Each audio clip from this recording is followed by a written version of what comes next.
My mom says, don't worry. She was a total supporter of what I do all my life anyways. And so she sold her car and I got the ticket and I said, don't worry. Whenever I go, I want to work and I send you the money back. So she sold her car, I bought a ticket, and I landed in Canada with about $800, I think was. My 8 good friends said, are you crazy? Where are you going to go? That's not good. That's not a good idea. When I decided to get the real estate license, people that I knew says, why would you get a real estate license? That makes no sense. That is not good. I mean, these are people that are working in factories, working 9 to 5, so they couldn't understand what my vision was. So when I want to buy the brokerage, I have friends that realtors, why would you buy a brokerage? That makes no sense. Within 3 or 4 years, I was like 1% of realtor out of 80,000 agents, which to me is a mind-blowing because I wasn't doing anything special, anything different. Real estate is like having a machine to print money. Cover your ears. Once you have your plan, your vision, you will execute everything that you have in mind. Work really diligently on your path to what your machine is going to be producing, what you want to be working on, and focus on the future and cover your ears and keep going. Don't listen to anybody, because nobody understands what you're trying to do. Nobody will understand. If you do everything with love, with passion, with empathy, the future will bring that outcome by itself. Welcome to the GROWQUIRE show, where we talk about how to grow and acquire. I'm your host, Jenny Gellatly-Valiulis, and I'm an entrepreneur, real estate investor, and a licensed real estate agent. I've spent the last 15 years in franchising, helping people build and scale businesses. Here on the show, I'll be joined by entrepreneurs and operators of all kinds. If you're ready to think bigger, build smarter, and create more opportunities, you're in the right place. Let's get into it.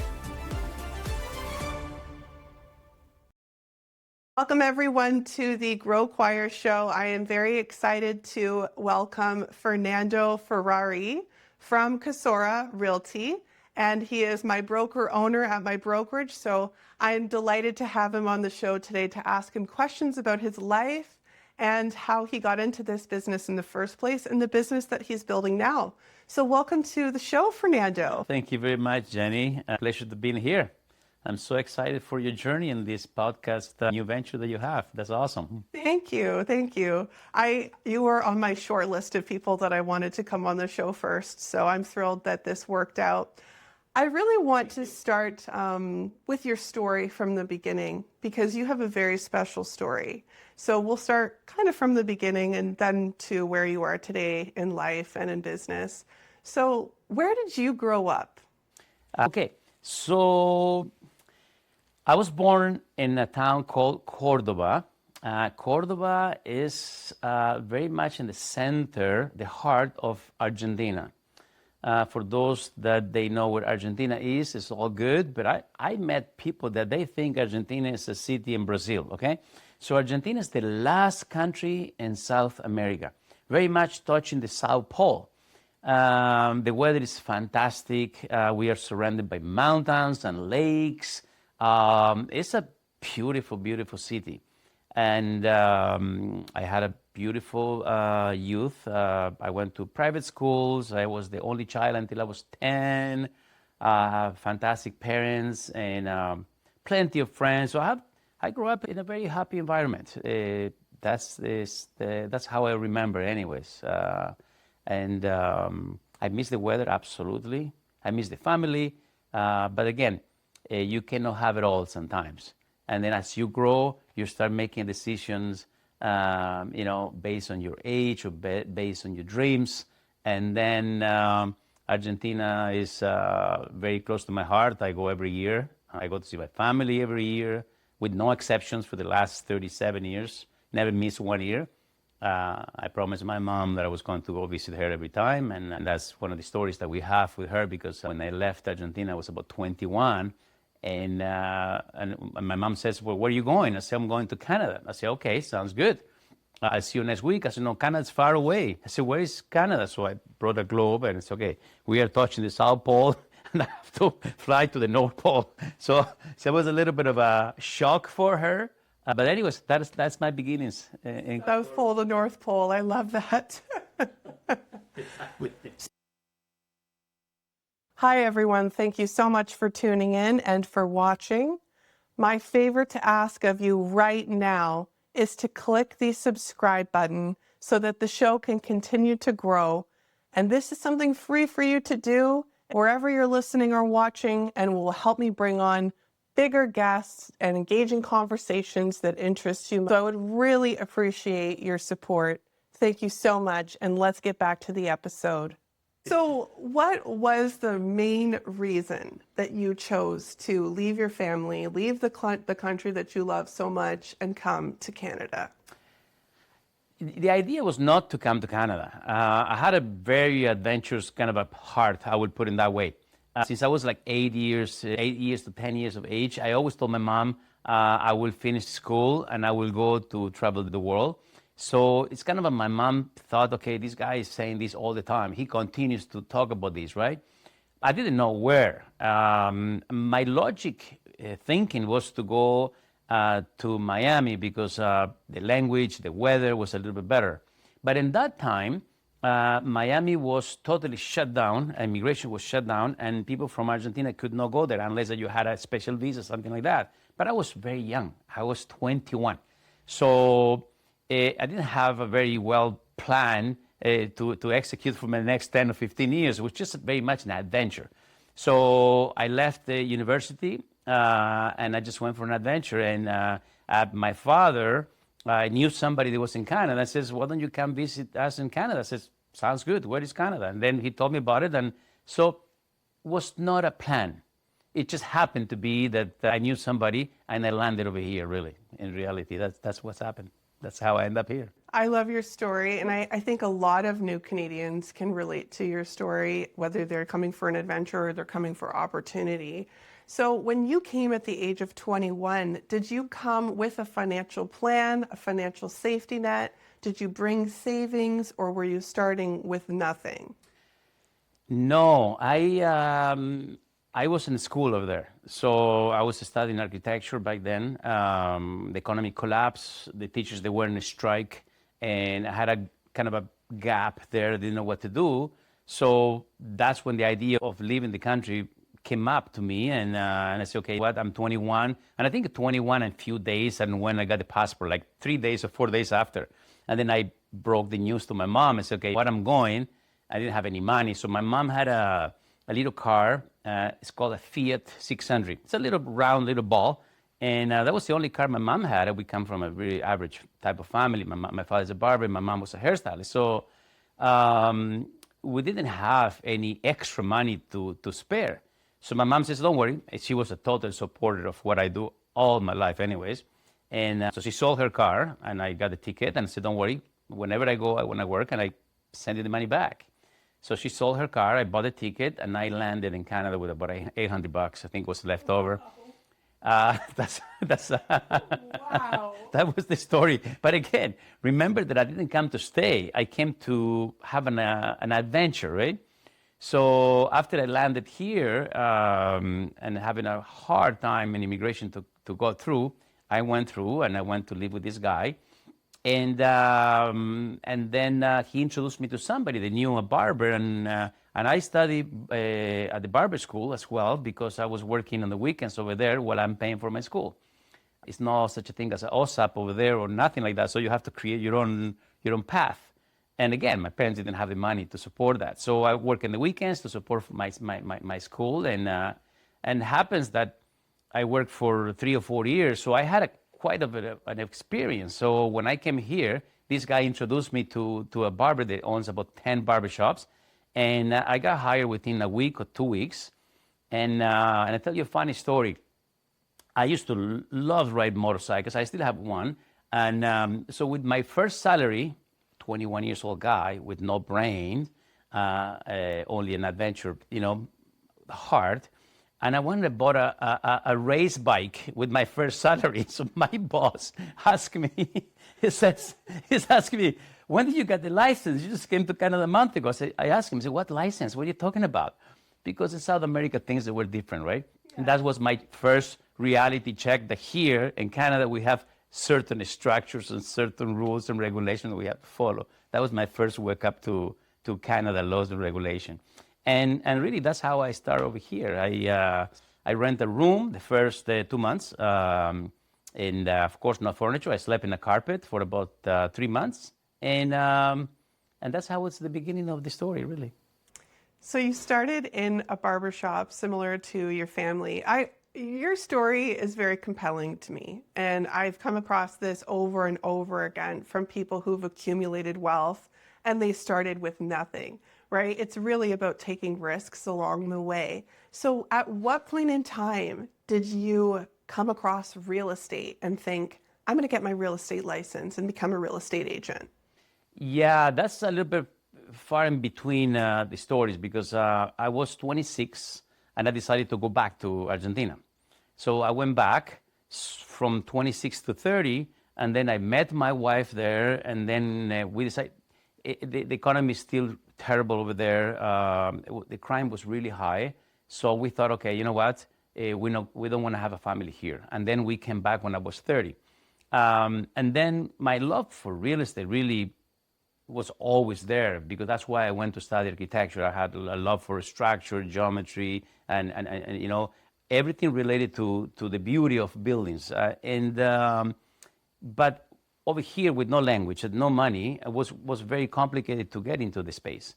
So when I came back, I started saving through different jobs that I did. And once I got my first little bit amount of money, then I got into the flipping game. For those guys, they understand what flip is okay, but some people don't understand. It's just picking up a house that needs a lot of work, rehab it, and then sell it for a profit. So we had a very nice little system going. You know, we made about 50, 60,000 per flip. Was very cosmetic oriented only. So we changed carpet, floors, painting, and a little bit of landscaping, and selling it.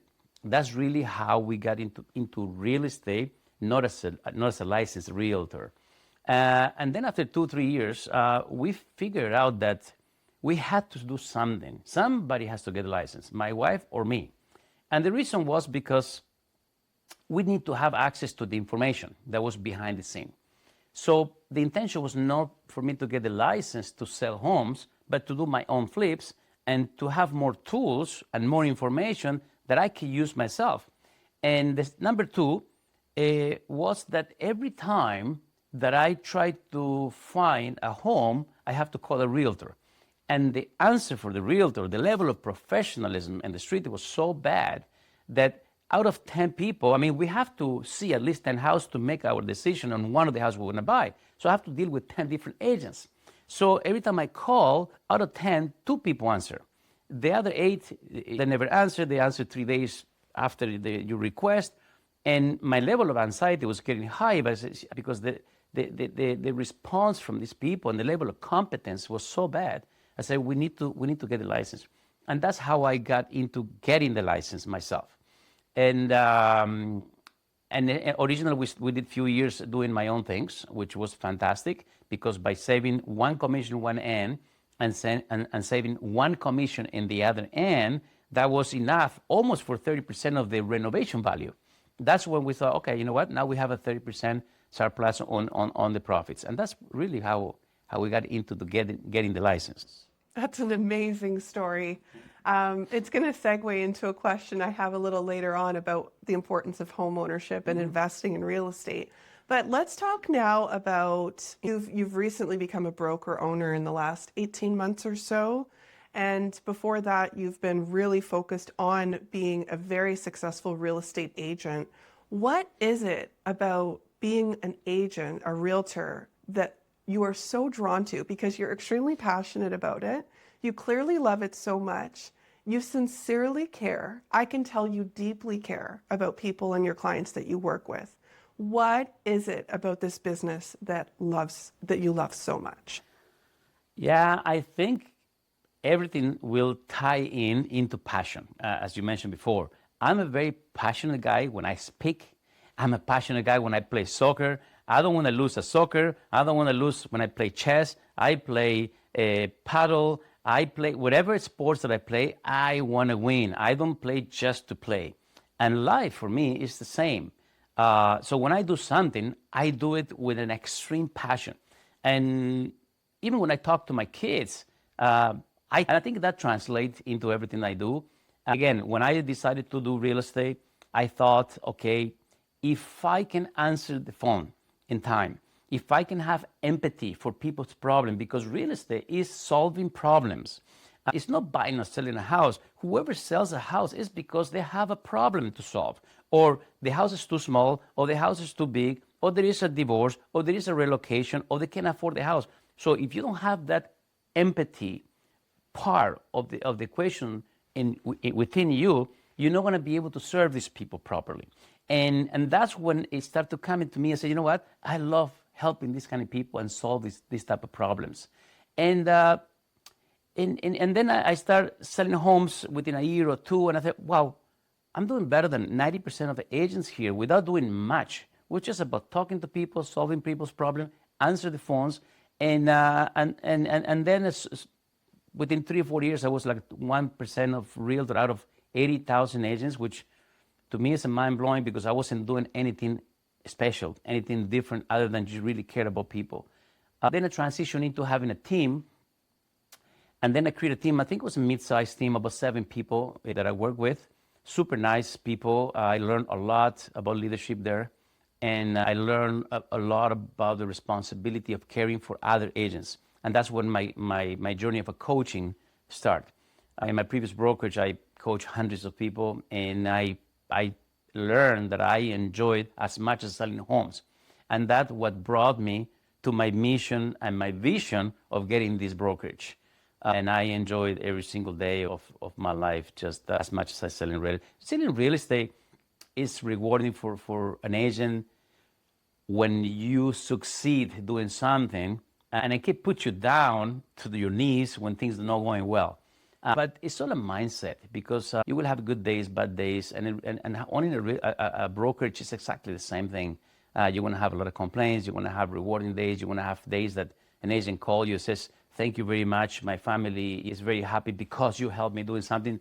It's really something that I can't explain how rewarding that is. You know, you touched on something so important and so key that I want to highlight. Obviously, you have to love people very deeply to be successful at real estate. But you use the word empathy. And like, empathy is the #1 character trait that makes a successful leader and a successful entrepreneur, because you can't build teams if you don't really deeply love people and have empathy for them. So you are a very empathetic leader, and it comes out, right? Like, people know you care, and you're authentic and you're real. So it's been really fun getting to know you.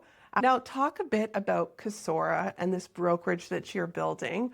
What has been some of the biggest surprises? Because obviously it's different going from you started investing and flipping, and then you got your license, became very successful over the years as an agent. It is different transferring over into ownership of a brokerage. So what have been some of the biggest surprises for you? Yes, I'll tell you the surprises, and I will segment this in 2 ways. I'll have the positive surprises and the negative surprises, okay?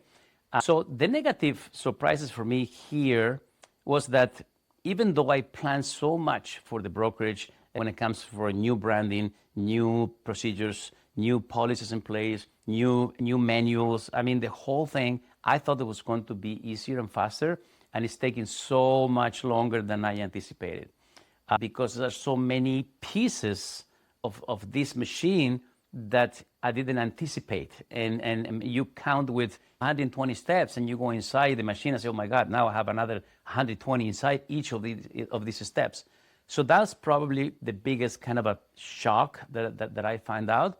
And the positive thing that I found, I found a tremendous amount of talent inside the agents that I never expected. Coming from a brokerage that was needing a lot of work, a lot of attention, I find tremendous human behind the brokerage. We have a very knowledgeable broker record, a mentor that is a mentor of mine for about 20 years. And that was one of the reasons why I approached this brokerage. But to find out the good agents that we have, the top producers that we have, it was really refreshing for me, because I did not have an idea that we had this kind of people behind. And I will add one more thing.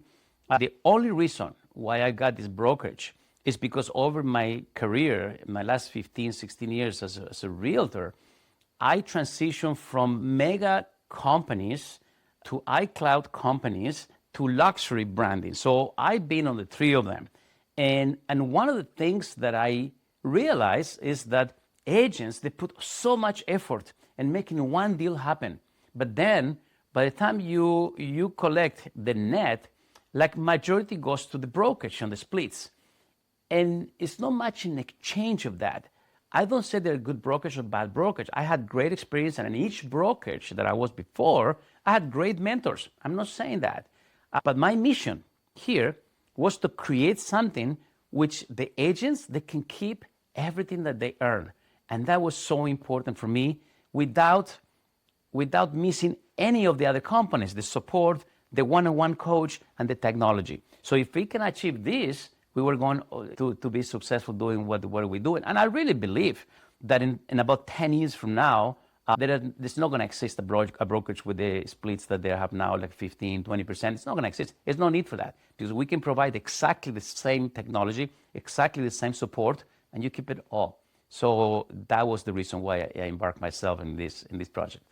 It's so exciting to see you light up when you talk about it because you clearly have a mission with purpose, right? And it's very rewarding when you see someone grow in their own skills and their competencies. But more exciting than that is when you see someone's wealth grow. And you know you had a direct hand in that person's development and their rise to accumulating wealth. So it's extremely gratifying. You're right. Some of the larger franchised brokerages, before I had joined, our brokerage was previously called Apex before it was rebranded. I extremely admire our broker, our founding broker and broker of record, Bob, and his amazing wife, Carol, as well. So I have a lot of respect for them. And when I was shopping around for brokerages, I couldn't believe the splits at franchised brokerages, how much is kept. And it depends, the only way to reduce that is if you're on a team, which you still have a big split to the brokerage, even being on a team, but then there's splits within the team. And then not only are the splits exorbitant, but the desk fee. So I won't say which banner it was, but I spoke with one of the big banners and it was like, well, we're going to keep 35% of your commission and your monthly desk fee, just a desk fee for the call answering service and to be allowed to come in the office and so on was $1,000 a month. And then there are additional trade fees on top of that. So it's extremely difficult. The entry to get in when you're starting off is extremely challenging with that business model, right? You haven't even gotten your first client yet. You've just gotten your real estate license. So I remember sitting down with our founding brokerage and asking them, like, how does your model work? Like, I wanted to make sure that they were in a good financial position because I wanted to understand their model. And I just deeply respected the direction of they wanted to build a business and you don't have to do it just one way, right? So it was such an amazing eye-opening experience for me to see that vision. And the future is very bright for Casora. I know that you've talked about the talent on the team, but talk a little bit about too, I know you want to build the brokerage and bring in more agents and open the doors to people that would be a great fit. So do you want to share a little bit about what you're looking for in new agents? Sure. And talking about that, talking about profits, I've been invited to participate in different ventures, brokers that they are now very active and everybody started pitching me the same thing, which was no different from the other brokerages, right? So the same splits, 20%, 30%, 15%, or whatever it was. And it didn't align with my thoughts of, I was not happy when somebody was taking $4,000 or $5,000 out of my commission, that which I couldn't do maybe more marketing for my client or something like that. And how do we make money? We make money by being responsible and being broker records in answering your question, being a coach's one-on-one, like you're going to have me in person. Like these companies, they hire third-party coaches. They hire people that they never sold a house, or the broker record never sold a house in their life. If you have me, that I've been selling $300,000, $400,000, $500,000 every single year, you can rest assured that I can tell you exactly what are your next steps. So this is the stuff that you're going to find in a boutique kind of a brokerage like we have. And the type of agents we're looking for people that they have a clear vision of where they're going to go. You can maybe do one deal a year, but you have a vision now. You know what I want. And now we are prepared. We are talking with few small brokerages that they can stop overspending for all the back-end compliances. FinTrack is very complicated now. You have to have a tremendous amount of compliant officers and procedures and rules and manuals behind the scene. And so I think we are the perfect fit for big teams. In another brokerage, you're going to pay 20, 35% split, plus the team members will have to pay to you another 30, 40%. So all this is going to be vanished. So we have probably one of the latest technologies in real estate. I brought it from the idea from when I was in different brokerage, iCloud-based brokerages. And without this technology, I was not going to do this business anyways. So anybody that wants to grow, that they have a clear vision, individual, small teams, or brokerages, they can really contact me. I'd be more than happy to see them, talk to them, and help them grow to the next level. Thank you for sharing your journey to business ownership and owning the brokerage. It's really exciting. I can't wait to see everything that happens for all of us involved. What have been some of the biggest lessons, not just of your career, but what have been some of the biggest lessons of your life that you would share with someone who's thinking about maybe changing what they're doing, going into entrepreneurship, or just taking a different path? That's a very important question that everybody should ask themselves once in a while, not just once in a lifetime.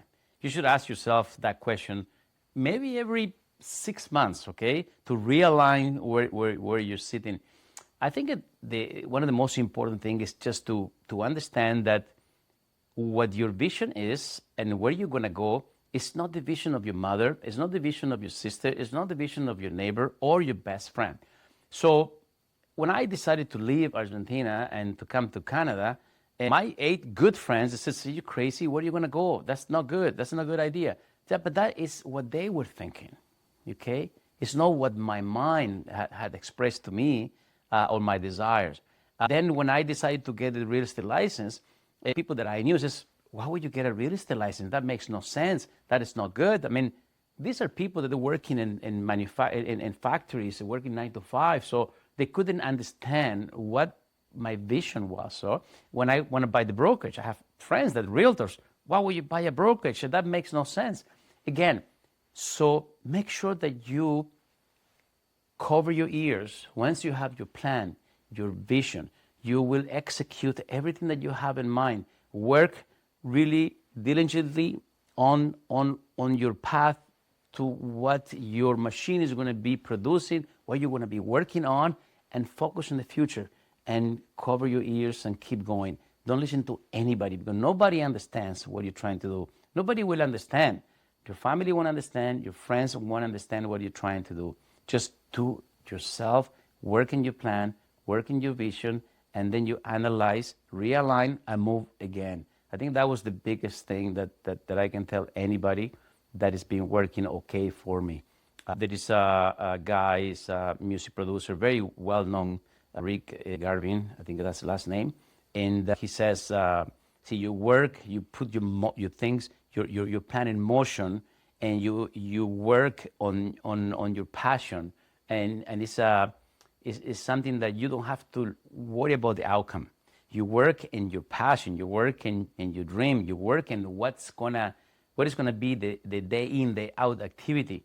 But if you focus so much in the outcome, if I have to buy the brokerage, I'm thinking, okay, I'm gonna buy the brokerage if I can make X money in 5 years.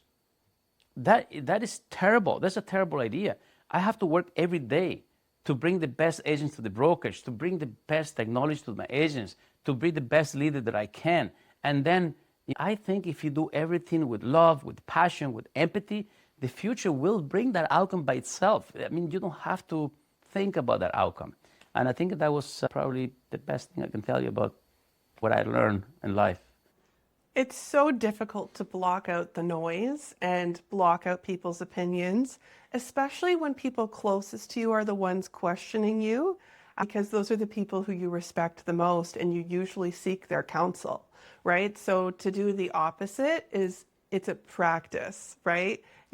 I loved your answer. You do have to have a very distinct, clear vision for yourself and listen very carefully to your inner self, your higher self, that voice telling you, calling you towards something.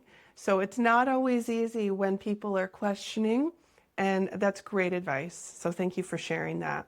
So you come from a family that had no money. You came to Canada originally with $800. I love this story. You are extremely successful now. You are a self-made millionaire and multiple properties owned and flipped over the years. So what is it about real estate specifically that could help someone have a lucrative income? Because real estate agents, there's like, what is it that they say? The top 1% do 90% of the business, right? So it's not for everybody, okay? It's very difficult. It's hard work. I think there's a misconception in the business that agents might be overcompensated, but it's an extremely specialized skill. And when someone is top producing, it can be very lucrative for them. So what would you say to someone who is either young in their young career, or they're just looking to switch careers and they're considering real estate as a path? Okay, I will answer you this question with something that Bob, my first mentor in real estate, when I met him, he told me. Real estate is like having a machine to print money.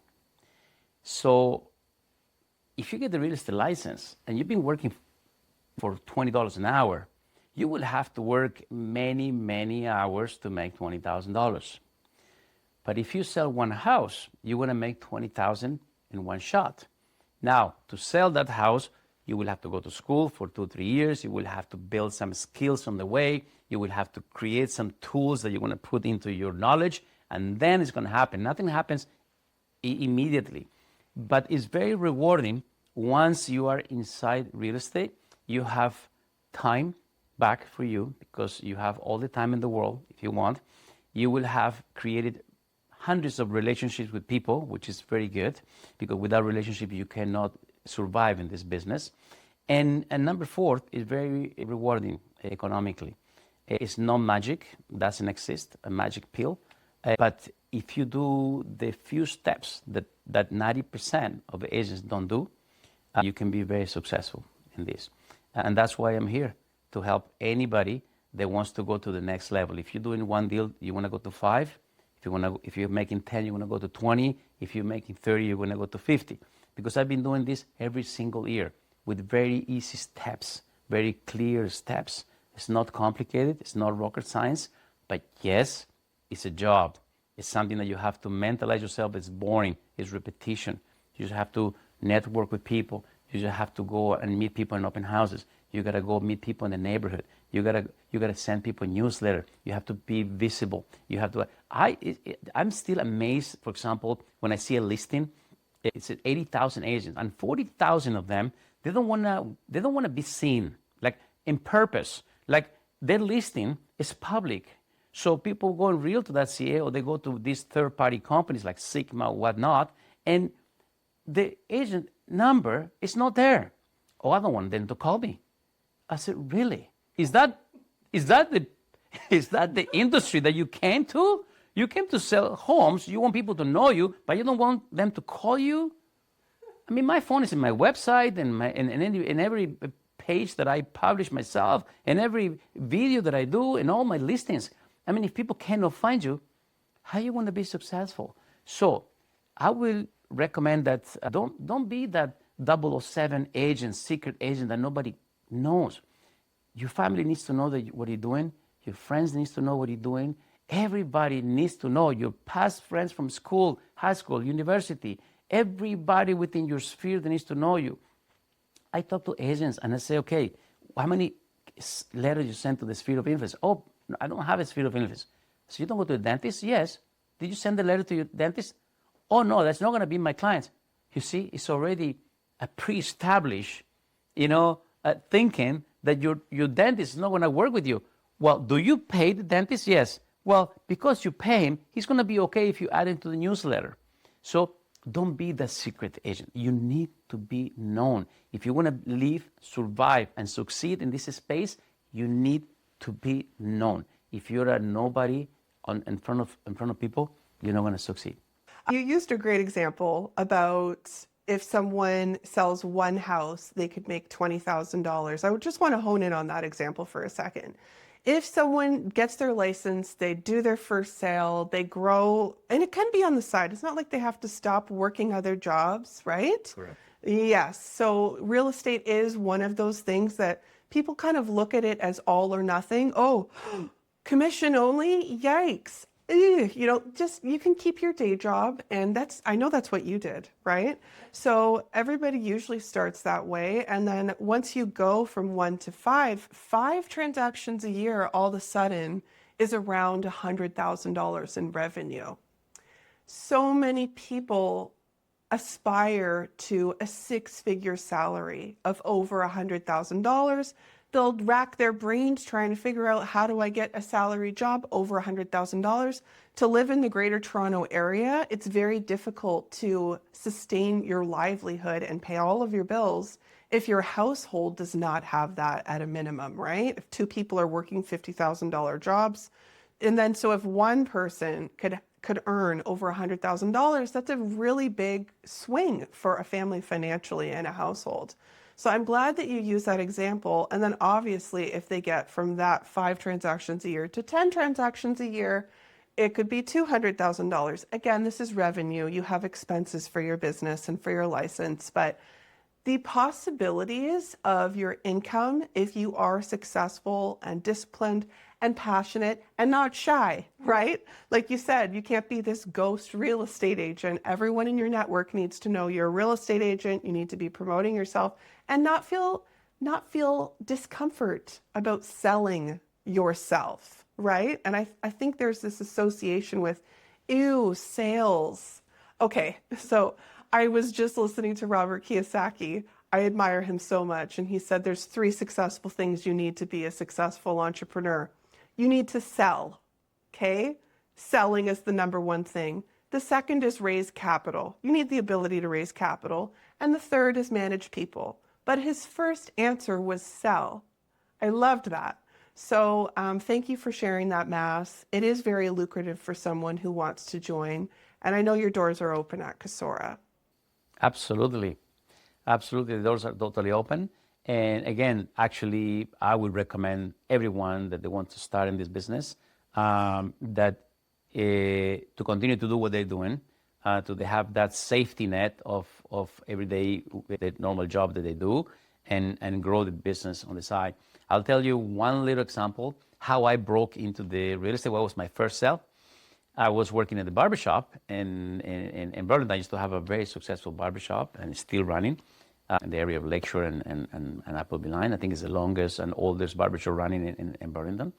And I was telling the story to the people because I was preparing myself that I was going to go into real estate. I was getting the real estate license. Early on, I started to kind of a broadcast to feel the waters, to see what was the reaction of people, right? And as soon as I got the license, I told few people, and the guy that was cleaning the plaza, Roberto was his name, Robertito I called him, a Latino guy. I saw him just cleaning the little plaza, right? I thought, okay, this guy's just a cleaner. So he was getting the haircut there, and he came inside, and he got the haircut, and I said, Robert, I just finally got the real estate license, so I'm ready to go. I said, when you got it? I said, I got it last week. I said, okay, you know what? Let's take your knowledge for a ride. I will help you with the first purchase. Come with me.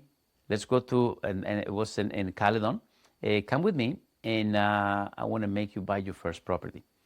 And that's when I find out that Robertito owns 110 properties, and he had the whole contract for the CN Tower cleaning, Maple Leaf Gardens, and he had like 50 employees, and I never knew this. Like this guy, he says, well, if I don't go as a leader and go to every plaza once in a while and clean myself, how would I know what's going on around? And I never knew this. So you never know. Never judge the book by the cover, as they say. That was my first commission that I made with Roberto. We purchased a very nice property with 3-4 acres. many years ago, and the commission was $20,000. And for me, making $20,000, cutting hair, the haircut was like $15. I would have to work like half a year for that. So I thought, okay, I think I'm on to something here. So I'm going to end with my closing question I like to ask all of my guests. Up until this point in time, what have been the highlights of your life? Oof, that's a really deep question. I don't know if I can answer one highlight. I think I can break a couple segments. I think if we have highlights from when you are 1 until 20, 20 to 40, and then the third part. And I mean, when you're from 0 to 20, you have the best experience of your life. You have the freedom. You do everything new. First car, first girlfriend, first kiss, first this, first vacation, first. So I think that part of life is phenomenal. And second part of life is self-discovery and, fears that kicks in. Now you got to pay for your own car, your own rental, your own insurance, this kind of stuff. I think that is so important to create that independence. And then the third part was when I formed my family, which was my ultimate goal in the birth of my daughter. Definitely, it would be the highlight of my life, because from the moment your kid is born, now your life is not important anymore. Priority number one is your kids, and everything you do the rest of your life will be around what is good for your kids. I mean, I love my daughter, Annabella and Stefano, to pieces. But again, she marked the beginning of the importance. So nothing is as important as the kids, I think. So that's the highlight. When you're born, you can't benchmark that against anything else in the whole world. So, Fernando, thank you so much for being on the show today. I really appreciate it. Check out Casora Realty, everyone. Our brokerage is open to agents who are looking for other options or new realtors as well. We would love to work with you if you are looking to sell or buy real estate in Ontario and really across Canada too. We can do that because we partner with a brokerage network. So check it out, Casora Realty. All of the links to the brokerage will be in the notes. Thank you very much for having me. You are awesome. If this episode got you thinking differently about how to grow and acquire your income, then you are exactly who this is for. Make sure you're following along the GROWQUIRE show so you don't miss the next big idea, opportunity, or conversation. And if you know someone who's ready to stop just earning and start owning, share this with them. Because the goal isn't just to make money, it's to grow it and acquire more of it. I'm Jenny, and I'll see you in the next episode.